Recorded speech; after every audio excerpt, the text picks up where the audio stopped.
Hello, everyone. Welcome to today's webinar. For those that are joining, if I can have everyone just raise their hand at the bottom of the screen if they can hear me and see me okay. So I know that everything's working just fine. I would appreciate that. Thank you. I'm just going to wait a few seconds before we get started so more people can join in.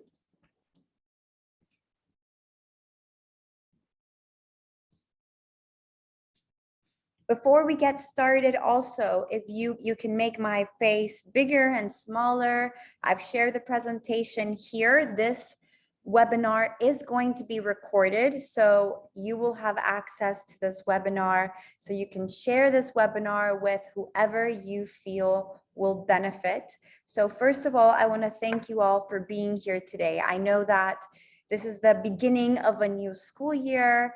We're all a little bit wary of how this school year is going to work out. And I really want to help by giving all of you today some useful information of what to expect and how to help our children to arrive to this new academic year with all of the changes that have happened recently. So I want to thank you for being here. Now, one of the most important things we need to know is that, of course, this year is a bit of a different year, not because we haven't dealt with COVID, but this is the first time that we're going to see our kids being in school with different dynamics, with a little bit more freedom, if you will, with different expectations. I think a lot of our kids right now are very excited, and a lot of them are very nervous also to understand, what is this year going to bring me? How is this going to be different from the past 2 years that we've had with the whole COVID situation? So I want to make space to specify what these differences are, and to also reassure and validate some of these feelings that are going to come up from our kids from our different ages. So I want to could go into presenting a little bit of what we are at the Lighthouse, what we do. I'm sure a lot of you know who we are, but for those that don't, we are a mental health and wellness center down in Jumeirah. And we have more than 30 different practitioners, whether it's speech and language therapists, occupational therapists, psychiatry, psychologists from different parts of the world. And we serve all different ages, from prenatal ages all the way into family therapy. We're also really big in doing community service. This is why we give these webinars to the community to teach them things about, taking care of our mental health, promoting psychological safety and physical safety for our children. We do a lot of parenting courses, but most importantly, we are the home of the biggest grief center in the UAE. So everyone that is struggling with some sort of grief, that has gone through a difficult situation in the past time, we offer free of cost support groups that deal with different types of grief, and you can check that out on our website. We're also the only center in the UAE that is accredited to give mental health first aid training. Now, this is a very important training where we are taught how to detect if there is a mental health problem in our adolescents, in our coworkers, and it's also going to teach us how to talk to someone and how to refer them to the appropriate help. So now that we're in these times of COVID, having this knowledge is going to be extremely useful. We are going to leave some time for questions at the end of our webinar. So please feel free to write all your questions in the Q&A box, and I will be able to see these questions only until the end of our chat today. So I hope that as I go on, and if I answer your questions, you can erase the questions that have been answered, and I'll be able to answer all the questions that are still left unanswered, all right? This is our beautiful team that I've described previously. We come from all over the world, and I'm sure that if one is not a good fit, I'm sure another one will. This is also a space where we are promoting the use of our mental health services especially now that we're entering this time of a new normal for schools and for our academic year. And us as parents might be feeling a little bit worried or a little bit off about how this is going to look like. Don't feel like you have to go through this alone. There are plenty of people out there that are willing to help, to support, to guide you through this year. So I just wanted to reassure everyone. For today's agenda, we're going to talk specifically as to what does back to school 2021 look like. We're talking not just about what has happened the last 2 years with COVID, but what are the expectations of our children for this upcoming year?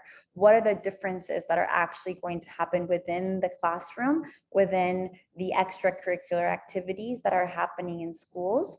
Also, we're going to be discussing what it might be the major concerns for children that are younger in elementary school, older children, teachers, as well as parents. All of us have different types of concerns that need to be understood, that need to be validated, so that we are able to provide the best sort of support to our family members and our community. And I will go through Anxiety 101, explain to you all, what does anxiety mean? What does it look like? What are some of these anxiety symptoms that our children might go through, and how can we support them? What are some strategies and some useful tips and exercises that our children can apply when they're at home? And don't feel, again, like you have to go through these alone. There's always external help that can go through these things with you, but it's important for you to have a toolbox and a sense of understanding of what is all of this anxiety that we're talking about really going to look like in the different age groups that we have for our children. And then, of course, what can you do from a parenting perspective to help your children transition back into school? And what are some considerations that we still need to keep in mind for those that are continuing to have remote learning? Every family is different, every family context is different, and therefore there might be reasons why some people are choosing to continue remote learning versus face-to-face learning. And all of these reasons are going to be having to be respected.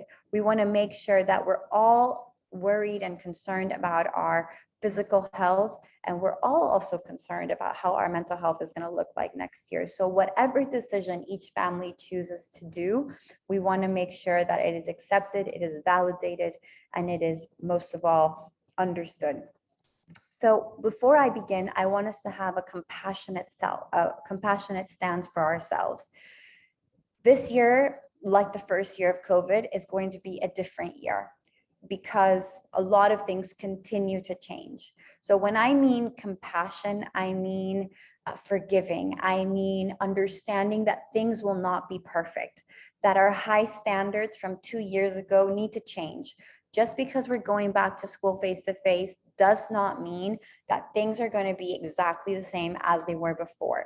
Therefore, our expectations or our high standards of how our children are going to achieve things academically or how things are going to look like in school need to shift. And therefore, we need to give room for mistakes. We need to give room for difficult days. We need to give room for untimed things that might be happening throughout this, specifically during the next few weeks, which are the first few weeks of adjustment period for us, for teachers, and for children.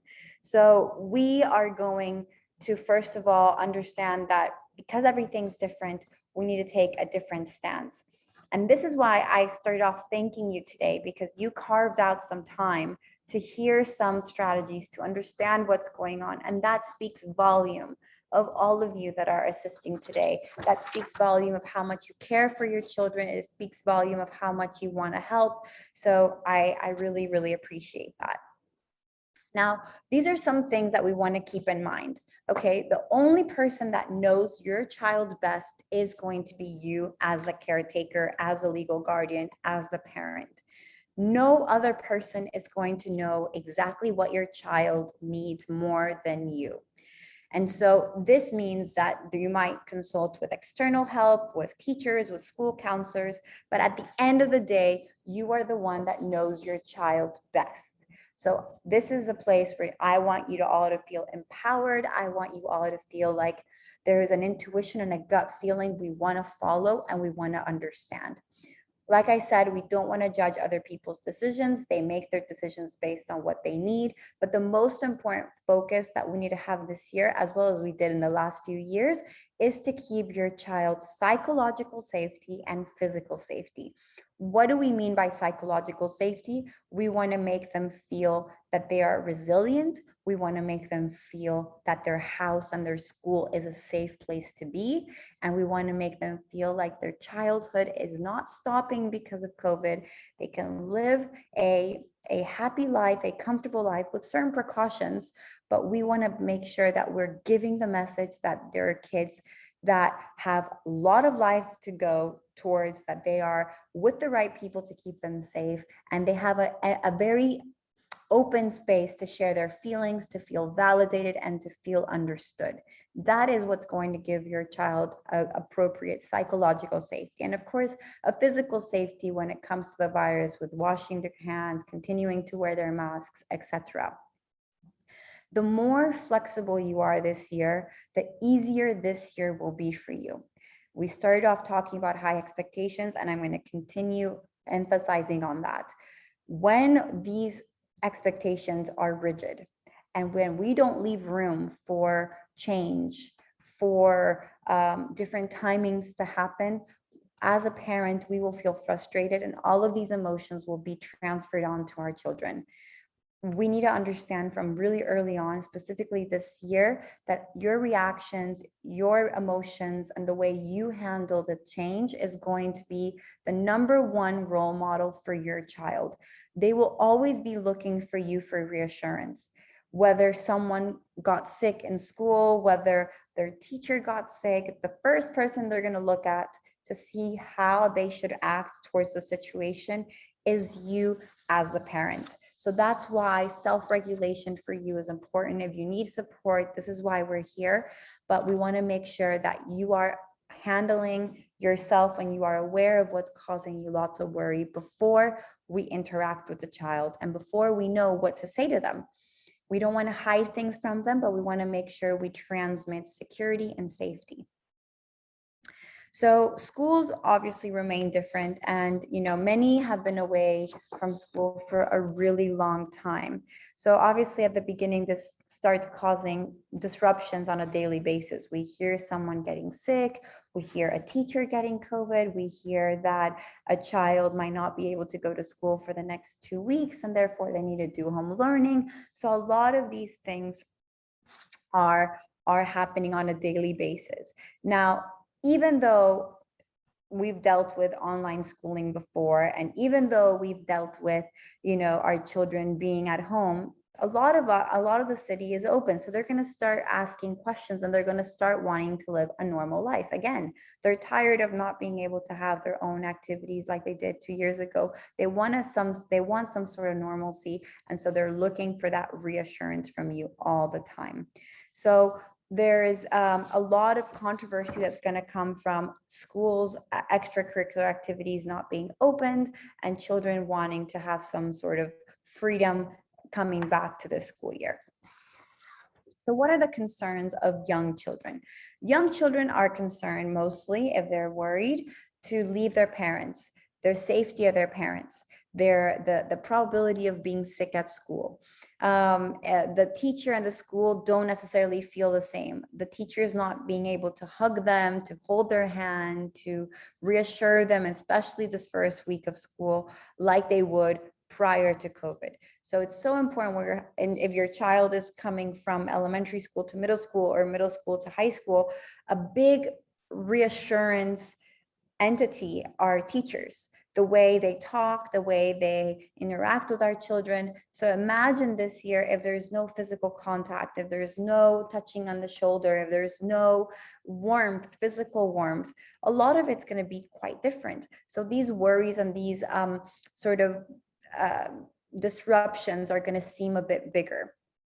Back to school activities are not the same. You're not going to have recess outside anymore. You're still going to be in a confined space. Younger children that are that are in pre-K and kindergarten or FS1 will not have to wear masks. That's because they have to be in a very confined space. So other children might ask questions about why they're not wearing masks and why they have to wear masks. So all of these are explanations that we want to be able to give them openly and candidly.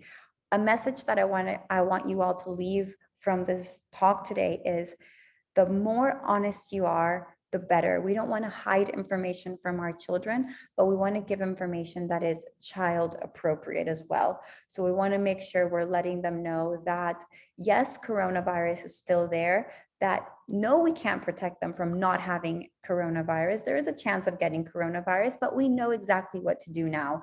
And scientists and doctors around the world are understanding the virus better, and therefore that's why we have a lot more freedom in school. However, we still need to keep some social distance going on. We still need to keep some precautions that are going to be important for them. So the more information you give your children, the better. What are some concerns of older children? I think older children are going to be concerned of not being part of big groups. A lot of us are used to having our teenage daughter, teenage son in sports activities after schools where they gather and you see lots of people together. That's not going to happen this year. And further social development, this is key, right? They're missing out in middle school and high school experiences, and that's going to be really frustrating for them, specifically if they're coming from elementary school to middle school. That's going to be a big shock, the lack of interactions. They're going to feel nervous and sad about the quality time that they're having in their sports and with their friendships. And they're going to be very hyper vigilant as to when things are not going well.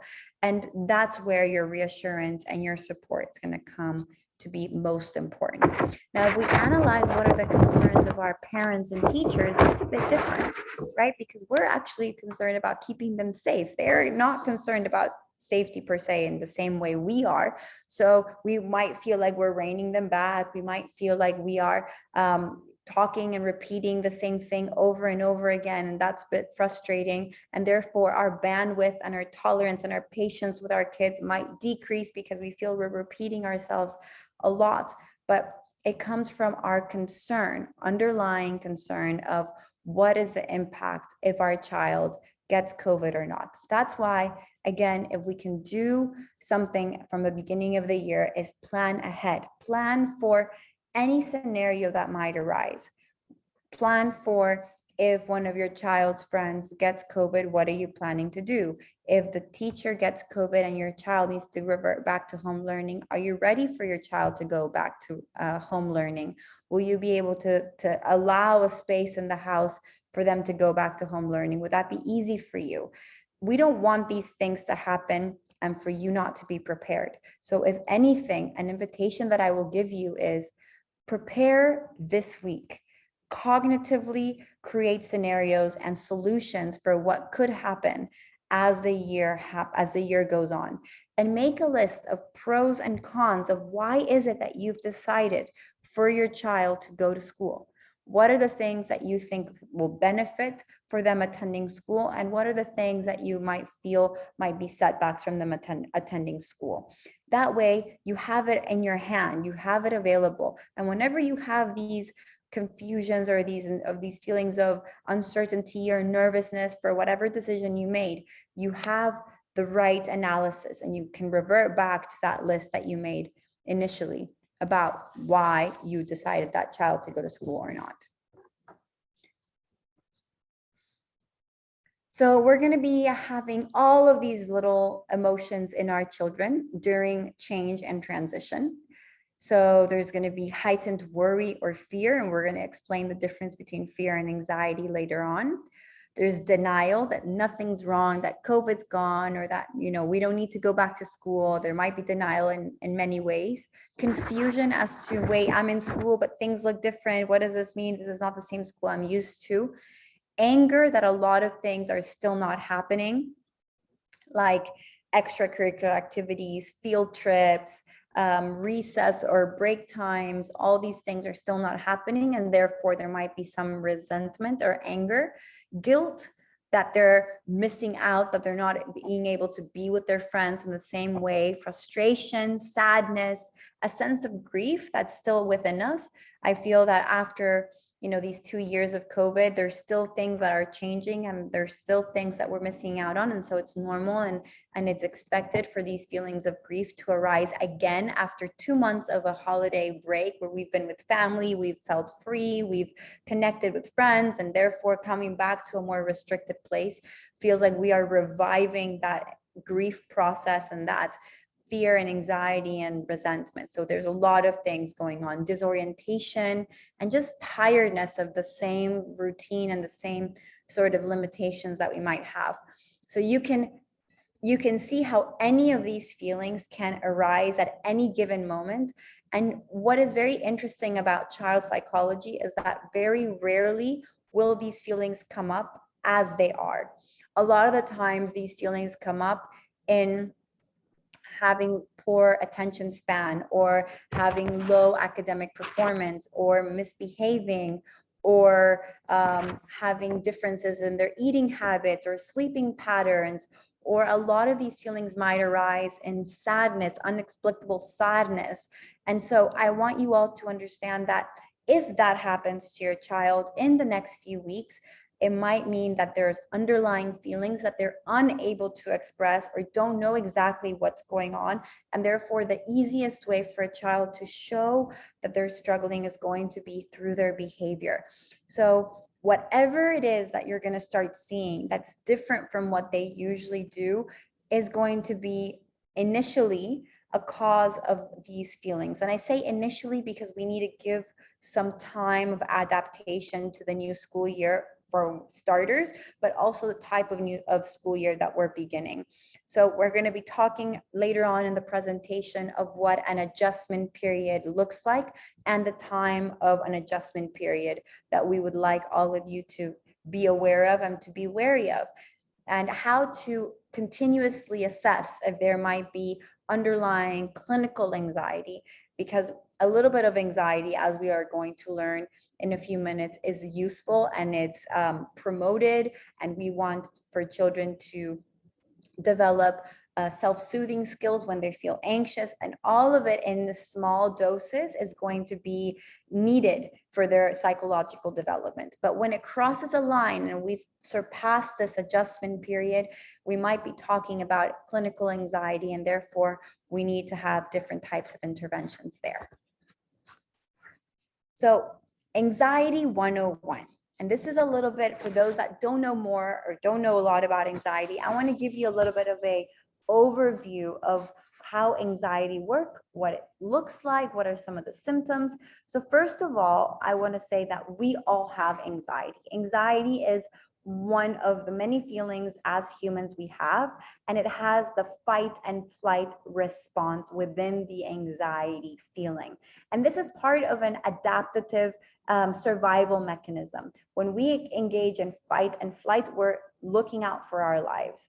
Now, hundreds and thousands of years ago, if we think about caveman times, they were alone. They had different fears, and more than fears, they had different dangers that they were facing, like droughts and natural disasters and maybe some predators. And therefore, they had to be in the lookout for all these things. So in their brains, they developed this fight and flight mechanism that we still have today. And thankfully to that, we're able to control and understand what are some situations that are going to put us in danger, that are not healthy, that are not going to be beneficial for us, and they're going to cause us a lot of pain. Now, in their brain, they had different structures than us because they were from 1,000 years ago, right? So we assume that we're going to evolve and we're going to change and we're going to get better. And we do, but we develop something called the higher brain or the thinking brain. Now, what is so important about the thinking brain is that it produces thoughts, positive thoughts and negative thoughts. And we are now, as human beings, developed human beings, the only creature on earth, the only mammal on earth that has anxiety. Every other animal experiences fear, but we are the only ones that experience anxiety. Now, what does this mean, or how does this look like? So if you experience fear, you are in imminent danger. You have a predator or a virus, for example, that's present, and therefore your life is at risk. But what happens to traditional animals or mammals is that that fear reduces significantly or gets eliminated when that danger is gone, right? So if a zebra is being chased by a tiger, that zebra's fear will be eliminated when the tiger goes away. However, in humans, we have the capability of continuing to elicit a sense of agitation, a sense of danger when the danger is not present, only through our thoughts. And that is what we call anxiety, the ability to predict negative events, the ability to create stories that are not happening. So you can be in the Maldives, relaxing in a perfect summer vacation, and think about a stressful moment at work and continue to feel those physical symptoms of anxiety as you would in that moment. So it's through thoughts that we are going to recreate these dangerous situations that are going to cause agitation, that is going to cause nausea, that is going to cause trembles, that is going to cause poor eyesight, headaches, etc., without not needing to be there. Now, this is a very powerful tool. It helps us be creative. It helps us problem solve, but at the same time, it creates this ability to have anxiety. Now, anxiety is an adaptive function. To a certain degree, anxiety helps us survive, right? And anxiety is on the spectrum as well. It's not something that either exists or doesn't exist. It exists in different quantities or different intensities. So too little anxiety would allow you to be reckless and careless. You wouldn't necessarily have a sense of danger. You wouldn't necessarily have a sense of precaution. You would be standing in front of a train while the train's coming at you, and you wouldn't move because you wouldn't perceive, you wouldn't understand what the negative consequences would be, right? But too much anxiety can also be very counterproductive. It might not allow you to live your best life. It will force you to stay indoors. It will not allow you to make friends. It won't allow you to establish deep connections because you're in your thoughts, constantly creating scenarios that are not necessarily happening and that are not realistic. And therefore, this is when, as parents, we need to keep an eye out on what are the narratives, what are the stories that your child is sharing, what are the thinking patterns that they're engaging in. A lot of the times we see thinking mistakes and anxiety. For example, we catastrophize, or we mind read, or we jump to conclusions, or we take things very personally, and it does not allow us to have a realistic view of what is going on. So even when a child comes to therapy, or as a parent, our goal is not to get rid of anxiety, because as we know, anxiety gives us the ability to predict when something negative is going to happen. And in a certain amount of dosage, it's actually a positive thing. But we want to make sure we're teaching our child to understand anxiety and to relate to anxiety very differently. So what are some of the symptoms that we could see in anxiety in a child? So obviously headaches, nausea, restlessness, nightmares. A lot of times the nervousness the night before school is going to be normal, right? So they might have a nightmare, or they might feel restless the night before, and that's okay. We are talking about an adjustment period. And I'm going to jump the gun here and say that usually an adjustment period can last up to 6 months. So it's going to take some time, specifically now that COVID is around. That may be a factor of delaying the adjustment period. Now, we might have regressive behaviors. You might be surprised that your child is wetting the bed again, or is thumb sucking, or is acting like their younger version. And that's going to be one of the key symptoms or signs of child anxiety. Aggression, poor focus, avoidance of certain people or places, tantrums are going to be a common one. Refusing to go to school, of course, meltdowns before school are going to be common. And I want to be clear, we do not want to cave into those tantrums. We want to make sure we understand the root cause of why they're refusing school, the root cause of why they're having this tantrum, but we don't want to continue to reinforce these behaviors to happen. The minute we do that, we're increasing these difficult behaviors to happen more frequently, and then we'll be unable to teach our child how to relate with anxiety in a better way. So what can we do? Guys, like I started saying, we have to put our oxygen mask first, which means we have to manage our own emotions, right? We need to understand, what is it that's really causing me anxiety? Is it the fear of my child getting COVID? Is it the fear of my child not being close to me anymore, as he or she were in the last 2 years? Is it the fact that I'm worried about how my child is going to feel, and therefore we're also engaging in a little bit of anxious thinking and creating scenarios that are not necessarily happening. And all of these things are normal for you as well. As a parent, you are also adapting to a new normal or a new modality for the time being. And these new normals are going to be happening very often as the regulations lessen and as the rules soften. We're going to start noticing that our anxieties are going to grow and grow and grow when change happens. And we need to kind of go back and understand what is going on. I'm in transition. I'm in an adjustment period. These rules keep on changing. So therefore, I need to readjust and rethink and recreate a narrative that's going to help me. And that's going to take some time.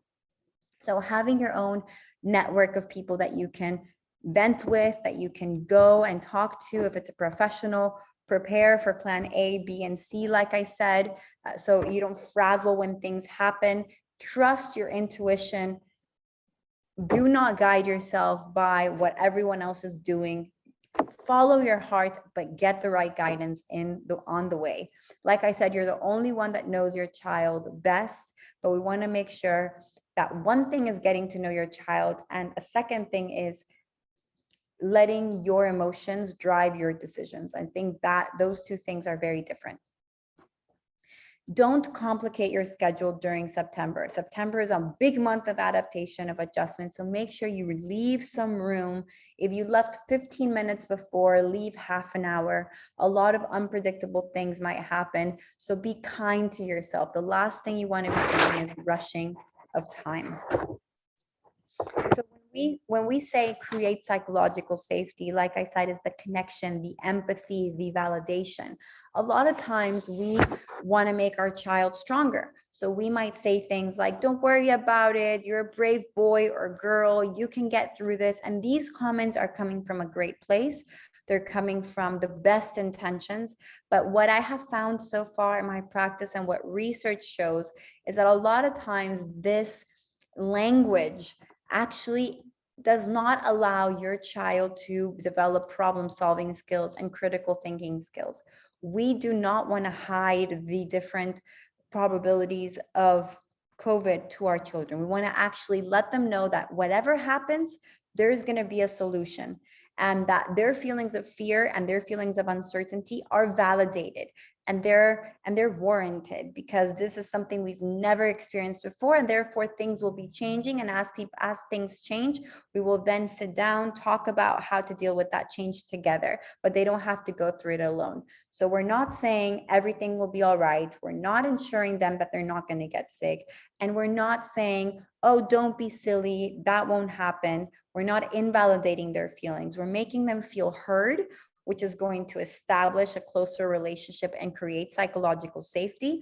And on the side, we're also going to continue to develop routines. So I strongly suggest that this week specifically, we really are tight on our routines, bedtime, eating times, rituals as soon as possible. Make sure that all the rituals around your house are promoting calmness. You might want to do some breathing exercises before your child goes to bed. And it doesn't have to mean that they struggle with anxiety to do this. It's just a way of promoting calmness and a different positive attitude for the upcoming weeks that are going to need adjusting. Another thing that might be useful is having them have check-ins with your children in the morning and at night. So in the morning, what are you going to do today? What are you looking forward to today? Do you need any help with anything? Do you have the things that you need in your bag? And you have check-ins with them. Nighttime, how did it go? What was the best part of your day? What was the thing that you struggled with the most? We want to avoid very closed-ended questions, such as, how was your day? Because a teenager will always say good, bad. So will a 9-year-old and an 8-year-old. They don't know what to say. So we want to be very, very specific in the questions that we ask them to promote problem solving, critical thinking, reassurance, because a lot of these things they're going to bottle up and they might not share. So we might want to be able to ask some leading questions to understand what is going on. Like I said, the first 6 to 8 weeks are going to be adjusting, max 6 months. So it ranges from 6 to 8 weeks to 6 months, a proper adjustment period. Now, if it's not 6 months and it's 4 weeks, amazing. If it's 6 weeks, great. If it's 8, amazing. We're still in that adjustment period, but we cannot expect right hitting the ground and running and there not be any sort of concern. You might not see concerns right away. They might show up in a month's time. And so I want you to also normalize that these things can happen. You might have a great start, and then in 4 to 6 weeks, something might happen, and it will be part of this adjustment period that we're talking about. So we don't want to overpromise anything with our children because plans change. So if you have plans for December, make sure that you're not promising these plans and you're not ensuring that these things happen. We're not ensuring that extracurricular activities will happen in the next week, the next month, because we don't know that. So we want to make sure that our promises are more realistic, or we just avoid making them altogether. We want to make sure they feel safe to ask us questions. And not before bedtime, because then they're going to start worrying about what they asked and the answer you gave them prior to them going to bed. So it might be useful at dinner time, or it might be useful in the morning, and you answer the question. And if you have doubts, they can ask you right when they get home from school. But we want to make sure that this space is always, always open. We want to name their feelings. If you're seeing that they're aggressive, that they're, all the symptoms that we saw from anxiety, we want to make sure that we name anxiety. I feel that a lot of these things are happening because you're worried about this new change that's happening in school, and you might feel a bit anxious. So you help your child understand that actually their aggressive behavior, their headaches, their nausea, all the things that they're presenting might actually have a core reason. And we want to be able to validate that, understand it, and make them feel that you're on their team rather than judging the fact that they're feeling anxious. Now, there's a mind-body connection we don't want to ignore, and therefore we need to take care of our children's bodies so their minds are healthy. And this entails, obviously, a nice, healthy diet where we want to eliminate as much as we can sugar, processed sugar or processed carbs or caffeinated drinks. Why? Because what we know is that your amygdala, which is where you process the emotions, is going to be less able to process emotions adequately and act more impulsively instead. The same happens with movement. We need a lot of exercise. We need a lot of movement throughout our days. So I would suggest, if your child is not in any extracurricular activities, to promote bike riding, going for a walk, at least for 30 minutes each day is going to be very useful to regulate their emotions. And of course, 9 to 12 hours of sleep. And please invest in blue light protectors. I know that a lot of our children are on their iPads in school, they're on their phones if they're older than 13, 12. At home, they're trying to get their iPads, and we want to make sure that the blue light of these devices are not constantly going into their eyes. It will affect their sleep patterns, specifically with the anxiety and the worries of this beginning of school year. We want to invest in these things. So these are some strategies that I'm more than happy to share with you. Now, this next slide is going to show us some strategies that I use in my practice with children that are so beneficial. So number one is creating a toolbox with things that are actually relaxing, that are soothing for them. So that might be a squishy, that might mean a blowing bubbles, that might mean Play-Doh, that might mean coloring pencils and a piece of paper. So something that's going to allow them to feel safe in their space, and they can go to that toolbox and just have a calm moment and re-engage with themselves. The next one is the 4-7-8 breathing, which is breathing, counting to 4, holding for 7, letting go in 8. That's paced breathing. And you can model this type of breathing with your children, specifically at night. Then we have the 5-finger starch breathing meditation. So you use your hand and you breathe in and you breathe out and you breathe in and you breathe out. This works very well with younger children in elementary school. With other kids, even young kids, you start visualizing a safe place. It might be the beach, grandma's house, a cottage, your room, and you start thinking about how it looks like, what it smells like, what it sounds like, who they're with in the safe space, if they're with anyone, and they can even draw the safe space, and they can revert back to the drawing whenever they're feeling anxious. Drawing a shield like the one you have on the screen. So you write down different things that you can do on your own whenever you're feeling anxious to scare away anxiety or to push away these feelings that are not letting you engage with friends, that are not letting you feel that yourself in school. And I love the next one, which is externalizing anxiety, putting a name to this anxious part of you that we are not going to get rid of, that we want to get understanding a bit more of. So you might say anxious Daniela, worry Billy. You might give it a name. You might draw the character. So they externalize their anxiety and don't necessarily describe themselves as anxious. They just know that this part of them is acting out. And I actually find this to be really useful. Write down negative thoughts and throw them away in the trash can. Physicalizing the throwing away of negative thoughts is also a good idea. And a transitional object is something that they want to keep next to them that makes them feel safe, like a blanket or a teddy bear or a light or a picture of a family member. So I hope these are useful. You feel free to take a picture of the slide if you find it to be useful for you. Okay, and how do we communicate clearly about returning to school? So we want to make sure that we are very compassionate, understanding, calm. It requires a lot of patience. I know kids are going to be recurrently asking you things, so please keep all the patience you can. Be as repetitive as you need to be.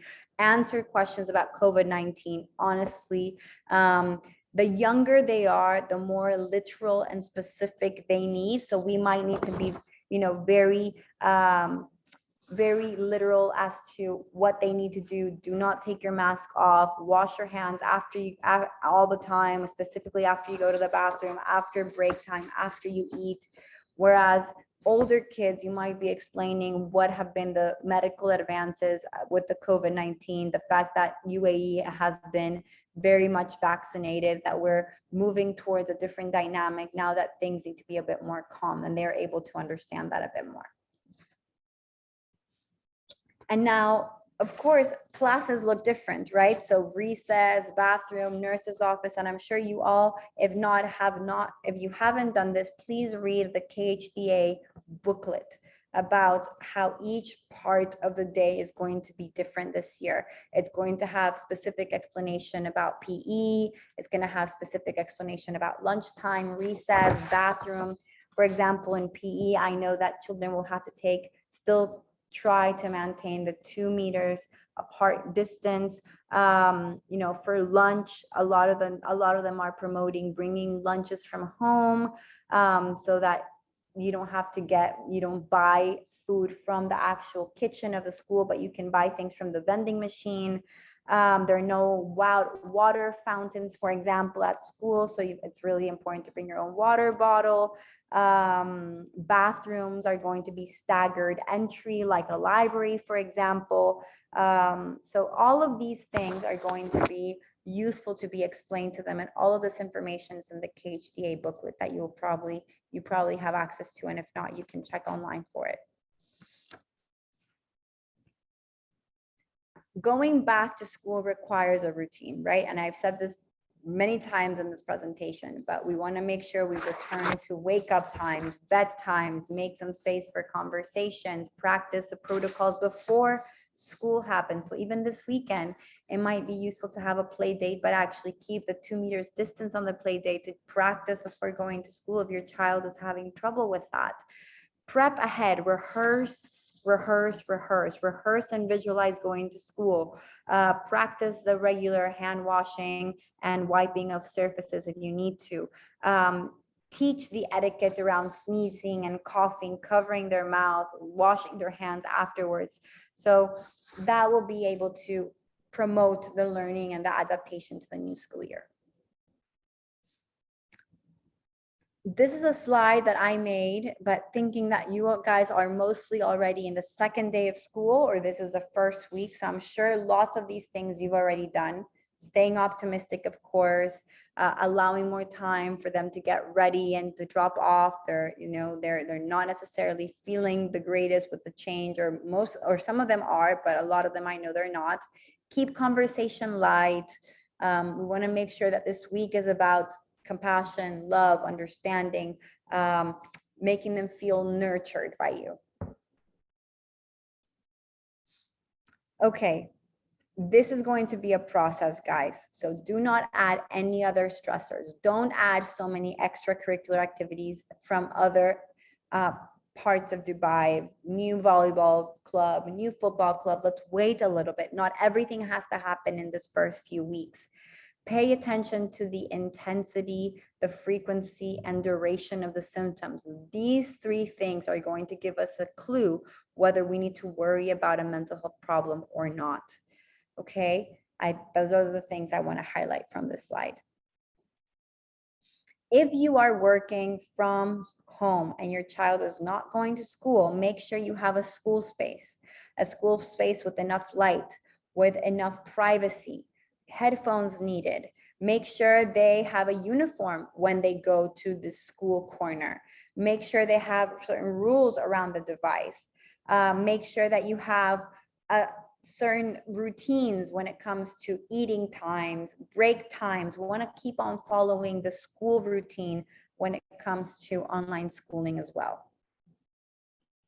We have a really big community online where we share lots of tips, lots of information. So these are all of our Instagram handles that I would love to invite you to join. Lots of information for parents, teenagers.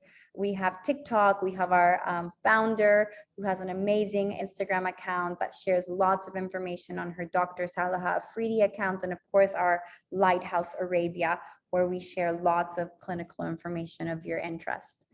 I hope that this chat was useful. It was reassuring. It was at least it was refreshing to some degree for you guys. Thank you so much for joining me today. I'm excited to join you all in many other webinars this coming year. And again, thank you for carving out this time. Now I'm going to stop sharing really quickly my screen. And if you have any questions, I'll be happy to answer.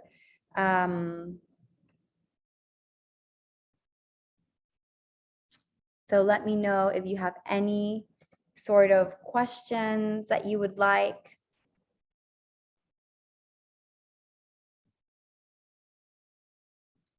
All right.